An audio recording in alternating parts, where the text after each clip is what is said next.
KH ಮುನಿಯಪ್ಪನವರು ಸ್ಪಷ್ಟವಾಗಿ ಹೇಳಿದ್ದಾರೆ, panic ಆಗಬೇಡಿ ಯಾರು. ಮತ್ತೆ ಪ್ರೊಟೆಸ್ಟ್ ಯಾಕೆ ಮಾಡ್ತಿದ್ದೀರಿ ಬೀದಿಲಿ? ಇದು ಡ್ಯುಯಲ್ ಫೇಸ್ ಆಗ್ಲಿಲ್ವಾ?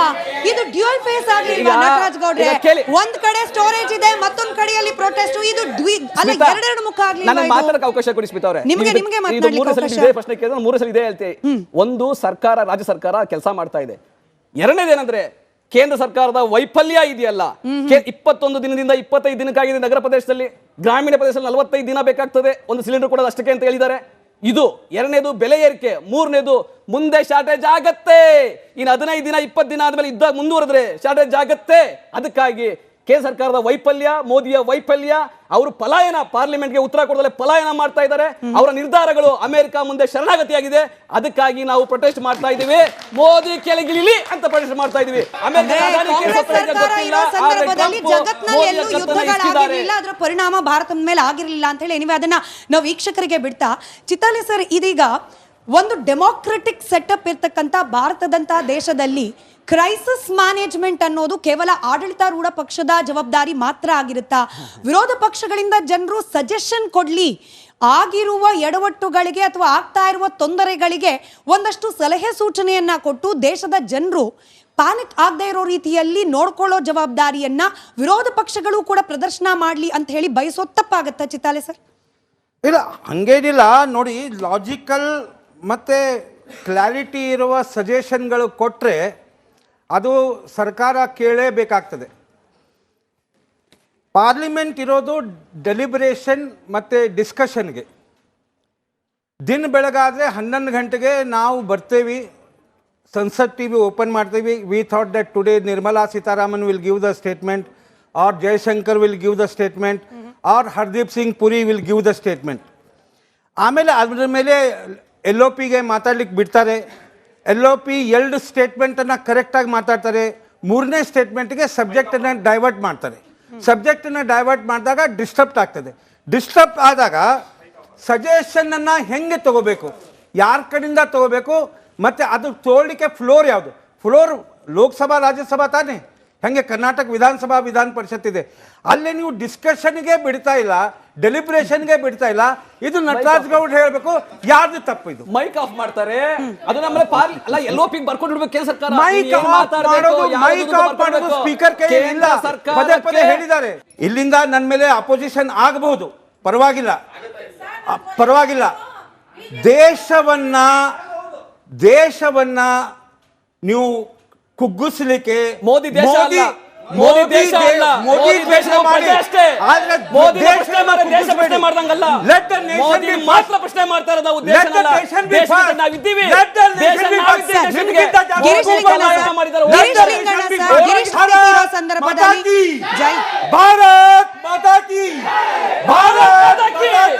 ಒಟ್ಟಾರೆ ಯಾಕೆ ನಾವು ಈ ಬಿಜೆಪಿ ಸರ್ಕಾರದ ಈ ನಿಲುವುಗಳನ್ನ ವಿರೋಧ ಮಾಡ್ತಾ ಇದೀವಿ ಅಂದ್ರೆ, ವಿಶ್ವಗುರು ಅಂತ ಹೇಳ್ಕೊಂಡು ತಿರುಗಾಡುವಂತ ಬಿಜೆಪಿ ಅವರ ಫಾರಿನ್ ಪಾಲಿಸಿ ಫುಲ್ ಆಗಿ ಫೇಲ್ಯೂರ್ ಆಗಿದೆ. ಯಾಕೆ ಅಂದ್ರೆ ಅವನು ಅಮೆರಿಕದಲ್ಲಿ ಕುತ್ಕೊಂಡು 1 ತಿಂಗಳಿಗೆ ನಾವು ರಷ್ಯಾ ಕ್ರೂಡ್ ಆಯಿಲ್ ನ ಖರೀದಿ ಮಾಡೋದಕ್ಕೆ ಪರ್ಮಿಷನ್ ಕೊಡ್ತೀನಿ ಅಂತಾನೆ. ಏನ್ರಿ ನಗ್ತಾ ಇದ್ದೀರಾ? ಪ್ರಜಾಪ್ರಭುತ್ವ ವ್ಯವಸ್ಥೆಯಲ್ಲಿ ಬದುಕ್ತಾ ಇದ್ದೀವಿ, ಸಾರ್ವಭೌಮತ್ವಕ್ಕೆ ಧಕ್ಕೆ ಬರೋ ರೀತಿ ಮಾತಾಡ್ತಾನೆ. ಅವನು ಅಯೋಗ್ಯ, ಎಲ್ಲೂ ಅಲ್ಲ. ಭಾರತದ ನೆಲದೊಳಗೆ ಬಂದು ನಿಂತ್ಕೊಂಡು ಡೆಲ್ಲಿಲಿ ಮಾತಾಡ್ತಾ ಹೇಳ್ತಾನೆ, ಚೈನಾ ವಿಷಯದಲ್ಲಿ ನಾವು ಮಾಡಿದ ತಪ್ಪನ್ನ ಭಾರತದ ವಿಷಯದಲ್ಲಿ ಮಾಡಬಾರ್ದು, ಭಾರತವನ್ನ ಬೆಳೆಯೋದಕ್ಕೆ ಪರೋಕ್ಷವಾಗಿ ಭಾರತವನ್ನ ಬೆಳೆಯೋಕೆ ಬಿಡಬಾರ್ದು ಅನ್ನುವ ಮಾತನ್ನಾಡ್ತಾನೆ. ಒಬ್ಬ ಭಾರತದ ಪ್ರತಿನಿಧಿ ಲೇಸರ್ ಲೈಟ್ ಬಿಡ್ತಾರಲ್ಲ ಕಣ್ಣಿಂದ ಎಡಿಟ್ ಗಳನ್ನು ಮಾಡಿಸ್ಕೊಂಡು ನಿಮ್ಮ ಫಾರಿನ್ ಮಿನಿಸ್ಟರ್ ಕೂಡ ಒಂದು ಹೇಳಿಕೆಯನ್ನ ಕೊಡೋದಿಲ್ಲ. ಈ ಎಲ್ಲವನ್ನ ನಿಮ್ಮ 56 ಇಂಚಿನ ನಿಮ್ಮ ಏನಿದೆ ಪ್ರಾಪಗಂಡವನ್ನ ನಾವು ವಿರೋಧ ಮಾಡ್ತಾ ಇದೀವಿ. ಅದೆಲ್ಲವನ್ನು ಕಳಿಸಿ ಬೀಳುವಂತ ಪರಿಸ್ಥಿತಿ ಬಂದಿದೆ. ಅದಕ್ಕೆ ನಾವು ವಿರೋಧ ಮಾಡ್ತಾ ಇದೀವಿ. ಡಿಸೆಂಬರ್ ಒಳಗಡೆ ಹೇಳಿದ್ನಲ್ಲ, ನಾನು ಪೂರ್ತಿ ಅದನ್ನೇ ಹೇಳ್ಕೊಂಡ್ಬಂದೆ. ಡಿಸೆಂಬರ್ ಅಲ್ಲಿ 2,253, ಜನವರಿ ಒಳಗಡೆ 1.95, ಫೆಬ್ರವರಿ ಒಳಗಡೆ 1.53. ಪ್ರತಿ ತಿಂಗಳು ಯಾವ ದೊಣ್ಣೆ ನಾಯಕನ್ ಕೇಳಿದೀವ್ರಿ? ಪ್ರತಿ ತಿಂಗಳು ನಡೀತಲೇ ಇದೆ. ಅವ್ರು ಪರ್ಮಿಷನ್ ಕೊಡ್ಲಿ ಬಿಡ್ಲಿ, ನಮ್ಮ ಪಾಡಿ ನಮಗೆ ಬರ್ತಾರೆ. ಪ್ರತಿ ತಿಂಗಳು ಬರ್ತಾ ಇದೆ. ಆಲ್ಮೋಸ್ಟ್ 40% ರಷ್ಯಾದಿಂದನೇ ಬರ್ತಿದೆ. ಹಾಗಾಗಿ ಒಂದು ದಿವಸ ನಿಂತಿಲ್ಲ. ಯಾವ ದೊಣ್ಣೆ ನಾಯಕನ ಮಾತು ಭಾರತ ಕೇಳಲ್ಲ. ಇನ್ನು 30 ದಿವಸ ಆದ್ಮೇಲೆ ಒಪಿನಿಯನ್ ಬೇಕು ಅನ್ನೋ ಕಾರಣಕ್ಕೆ ಗಿರೀಶ್ ಲಿಂಗಣ್ಣ ಸರ್ನ ನಾನು ಪ್ರಶ್ನೆ ಮಾಡ್ತೀನಿ. ಅಮೆರಿಕದ ಅಪ್ಪಣೆಯ ಮೇರೆಗೆ ಭಾರತದ ಯಾವುದಾದ್ರೂ ವಿಚಾರದಲ್ಲಿ ನಿಲುವುಗಳು, ನಿರ್ಧಾರಗಳು ಬದಲಾಗಿದೆಯಾ? As of now, ಯುದ್ಧ ಶುರುವಾದಾಗಿಂದ ಇಲ್ಲಿವರೆಗೂ ನೋಡಿ, ಟ್ರಂಪ್ ಸ್ಟೇಟ್ಮೆಂಟ್ ಯಾರು ಸೀರಿಯಸ್ ಆಗಿ ಯಾರು ತಗೋತಾ ಇಲ್ಲ. Nobody is taking serious. Girish ಒಂದು ಸರ್, ತಗೊಳ್ತಿದ್ದಾರೆ ಟ್ರಂಪ್ ಹೇಳಿಕೆಯನ್ನು serious ಆಗಿ. ಎರಡನೇದು ರಷ್ಯಾದಿಂದ ನಾವು ತಗೋತಾ ಇದ್ದೀವಿ, ಬಟ್ ಸಪ್ಲೈಸ್ ಅಂತೂ ಕಮ್ಮಿ ಮಾಡಿದೀವಿ. ಕಮ್ಮಿ ಮಾಡಿರೋದಕ್ಕೆ ಒಂಥರ ತೋರಿಸ್ತಾ ಇದೀವಿ ಕಣ್ಣಿಗೆ, ಇದೇ ಉತ್ತರ. ನಾವು ಕಮ್ಮಿ ಮಾಡಿದೀವಿ ಅಂತ ತೋರಿಸ್ತಾ ಇದೀವಿ. ಬಟ್ ಸ್ಟಿಲ್ ಡಿಫೆನ್ಸ್ ಆಗ್ಲಿ, ಪುತಿನ್ ಜೊತೆ ಹೇಳಿದ್ದಕ್ಕೆ ಆಗಿರೋ ಕಡಿಮೆ ಸಂಬಂಧ ಮಾಡಿದ್ದೀವಾ? ಆಗ್ಲಿ, ಯಾವುದೇ ಇದನ್ನ ನಾವು ಅಳಿಸ್ಕೊಂಡಿಲ್ಲ. We are in hand with Russia and we are working. So ಟ್ರಂಪ್ಗೆ ಆಯ್ತು, ಅವ್ನು ಏನು ಹೇಳಿದ್ರು ಮೋದಿ ಯಾವುದಕ್ಕೂ ವಾಪಸ್ ಸ್ಟೇಟ್ಮೆಂಟ್ ಕೊಡ್ತಾ ಇಲ್ಲ, ಯಾವ ಇದಕ್ಕೂ ಇದು ಮಾಡ್ತಾ ಇಲ್ಲ. But what we have to do, we are doing it. What is good for the nation, ಕೇಳಿಸ್ಕೊಳ್ಬೇಕು. What is good for the nation, we are doing it and we will do it. as a country we are doing, not as a Modi, as a government of India. Sir, ಒಟ್ಟಾರೆ ಶ್ರೀಮತಿ ಸೋನಿಯಾ ಗಾಂಧಿ ಅವರು ಇದೇ ಬಾಂಗ್ಲಾದೇಶಲ್ಲಿ ನಮ್ಮ ಭಾರತದಲ್ಲಿ ಹಿಂದೂಗಳ ಮೇಲೆ ಹತ್ಯೆಗಳಾದಾಗ, ದೊಡ್ಡ ಮಟ್ಟದಲ್ಲಿ ಹತ್ಯೆಗಳಾದಾಗ ಮೌನವನ್ನು ವಹಿಸಿದ್ರು. ಇದೇ ಖಮೇನಿ ಅವರು ಸೊತ್ತಾಗ ಕೇಂದ್ರ ಸರ್ಕಾರಕ್ಕೆ ಬಹಿರಂಗವಾಗಿ ಪತ್ರ ಬರೆದು ಖಂಡನೆ ಮಾಡಿ ಅಂತ ಆಗ್ರಹ ಮಾಡ್ತಾರೆ. ಇದೇ ನಮ್ಮ ಹಿಂದೂಗಳು ಸೊತ್ತಾಗ ಪೆನ್ನಲ್ಲಿ ಇಂಕೇನಾರು ಖಾಲಿಯಾಗಿತ್ತಾ ಸರ್? Very good question.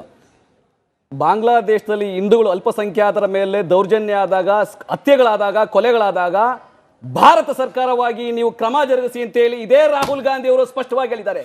ನೀವು ಅವರ ಟ್ವೀಟ್ ತೆಗೆದೋಡಿ ಕೇಳಿ. ಇವಾಗ್ಲೂ ಅಷ್ಟೇನೆ ಅಮೆರಿಕ ನಿಮ್ಮನ್ನ ಟ್ರೋಲ್ ಮಾಡ್ತಾ ಇದ್ದಾನೆ, ಟ್ರಂಪ್ ಮೋದಿಯನ್ನ ಟ್ರೋಲ್ ಮಾಡ್ತಾ ಇದ್ದಾನೆ, ಅವಮಾನ ಮಾಡ್ತಾ ಇದ್ದಾನೆ. ನೀವು ಧೈರ್ಯವಾಗಿ ಹೇಳಿ ನಾವು ನಿಮ್ ಜೊತೆಗಿದ್ದೀವಿ ಅಂತೀವಿ, ಆದ್ರೆ ಮೋದಿ ಅವರು ಮಾತಾಡ್ತಾ ಇಲ್ವೇ? ಇಡೀ ದೇಶವಾಗಿ, ಇಡೀ ಕಾಂಗ್ರೆಸ್ ಸರ್ಕಾರದ ಪರವಾಗಿದೆ. ಧೈರ್ಯವಾಗಿ ಮೋದಿಗೆ ಹೇಳ್ತೀವಿ, ಧೈರ್ಯವಾಗಿ ಎಪ್ಸ್ಟೈನ್ ಫೈಲ್ ನಿಮ್ಗೆ ಕತ್ತರಿಸ್ತಾ ಇದೆಯಾ ಗೊತ್ತಿಲ್ಲ, ಅದಾನಿ ಕೇಸ್ ನಿಮ್ಗೆ ಕತ್ತರಿಸ್ತಾ ಇದೆಯಾ ಗೊತ್ತಿಲ್ಲ, ನಾವಿದ್ದೀವಿ ಧೈರ್ಯವಾಗಿ. ಏನೇ ಆದ್ರೂ ನೀವು ನಮ್ಮ ದೇಶದ ಪ್ರಧಾನಮಂತ್ರಿ, ಧೈರ್ಯವಾಗಿ ಅಮೆರಿಕದ ಟ್ರಂಪ್ಗೆ ಹೇಳಿ ಅಪ್ಕಿ ಬಾರ್ ಟ್ರಂಪ್ ಸರ್ಕಾರಕ್ಕೆ ಆಗ್ತದೆ, ನಿಮ್ಗೆ ಟ್ರಂಪ್ ಶಟ್ ಅಪ್ ಅಂತ ಹೇಳಕ್ ಸಾಧ್ಯ ಆಗ್ತಾ ಇಲ್ವಾ ನಿಮ್ಗೆ? ನಿಮ್ಮ ಪ್ರಶ್ನೆಗೆ ನಿಮ್ಮ ಪಕ್ಕದಲ್ಲೇ ಇರುವ ಗಿರೀಶ್ ಲಿಂಗಣ್ಣ ಸರ್ ಹೇಳಿದ್ರು, ಟ್ರಂಪ್ ಹೇಳಿದ್ದಕ್ಕೆಲ್ಲದಕ್ಕೂ ಕೂಡ ಎಲ್ಲರೂ ತಲೆ ಕೆಡ್ಸ್ಕೊಂಡು ರಿಯಾಕ್ಟ್ ಮಾಡಬೇಕು ಅನ್ನೋ ಅವಶ್ಯಕತೆ ಇಲ್ಲ ಅಂತ ಹೇಳಿ. ಏನೇನು ತುಂಬಿರೋ ಸಿಲಿಂಡರ್ ಇದ್ರೆ ಇಸ್ರೇಲ್ ಪರ, ಖಾಲಿ ಸಿಲಿಂಡರ್ ಇದ್ರೆ ಇರಾನ್ ಪರ. ಅರ್ಥ ಮಾಡ್ಕೊಳ್ಳಿ, ತುಂಬಿರೋ ಸಿಲಿಂಡರ್ ಇದ್ರೆ ಇಸ್ರೇಲ್ ಪರ, ಖಾಲಿ ಸಿಲಿಂಡರ್ ಇರಾನ್ ಪರ. ಇದು ಯಾವ ನೀತಿ? ಇನ್ನೊಂದು ಪ್ರಶ್ನೆ, ನಮ್ಮ ದೇಶದ ಪ್ರಧಾನ ಮಂತ್ರಿಗಳಾದಂಥ ನರೇಂದ್ರ ಮೋದಿ ಅವರು ಎಫ್ಟೀನ್ ಫೈಲ್ಗೆ ಏನಾದ್ರು ಎದುರುಬಿಟ್ಟು ನರೇಂದ್ರ ಮೋದಿಗೆ ಏನಾದ್ರು ಸರೆಂಡರ್ ಆಗಿದ್ದಾರೆ ಸರ್? ಇವ್ರಿಗೆ ಟ್ರಂಪ್ ಏನಾದ್ರು ಸರೆಂಡರ್ ಆಗಿದ್ದಾರೆ ಸರ್? Yes sir. ಇದು ಎರಡು ಪ್ರಶ್ನೆ ಕೇಳಿದ್ರು. ಮೊದಲನೇ ಪ್ರಶ್ನೆಗೆ LPG ಖಾಲಿ ಆಗಿದೆ ಅನ್ನೋದಕ್ಕೆ ನಾನು ಉತ್ತರ ಹೇಳ್ತಿಲ್ಲ. ಮುನಿಯಪ್ಪನವರು ವಿಧಾನಸಭೆ ಒಳಗಡೆ on the floor of the house ಹೇಳಿದ್ದಾರೆ LPG ಯಾವುದೇ ಕೊರತೆ ಉಂಟಾಗಿಲ್ಲ. ಇವರ ಮಿನಿಸ್ಟ್ರು ಮೊದಲನೇದು, ಹಾಗಾಗಿ ಅದಕ್ಕೆ ಉತ್ತರ ಕೊಡೋ ಅವಶ್ಯಕತೆ ಇಲ್ಲ, ಯಾವುದೇ ಕೊರತೆ ಆಗಿಲ್ಲ. ಎರಡನೇದು, ಎಪ್ಸ್ಟೈನ್ ವಿಷಯದಲ್ಲಿ ರಾಹುಲ್ ಗಾಂಧಿ ಹೆಸರು 4 ಸಲ, ಸೋನಿಯಾ ಗಾಂಧಿ ಹೆಸರು 9 ಸಲ, ಮಹಾತ್ಮ ಗಾಂಧಿ ಅವರ ಹೆಸರು 25 ಸಲ. ಎಪ್ಸ್ಟೈನ್ ಫೈಲ್ ಅಂತ ಹೇಳಿದ್ರೆ ಸುಮಾರು 40 ಲಕ್ಷ ಮೇಲ್ಗಳು ಬೇರೆ ಬೇರೆ ವಿಚಾರದಲ್ಲಿ. ಮೋದಿ ಅವರ ಹತ್ರ ಏನು ವಿಷಯ ಹೋಗಿದೆ ಗೊತ್ತಾ? ಯಾವುದೇ ವಿಚಾರಕ್ಕೂ ಕೂಡ ಅವರ ನ್ಯಾಷನಲ್ ಸೆಕ್ಯೂರಿಟಿ ಕಾಂಪ್ರಮೈಸ್ ಆಗಲ್ಲ. ರಾಹುಲ್ ಗಾಂಧಿ, ಸೋನಿಯಾ ಗಾಂಧಿ ಅಂದ್ರೆ ಮೋದಿ ಅವರು ಧೈರ್ಯ ಇದ್ರೆ ಪಾರ್ಲಿಮೆಂಟ್ ಅಲ್ಲಿ ಹೇಳಿ.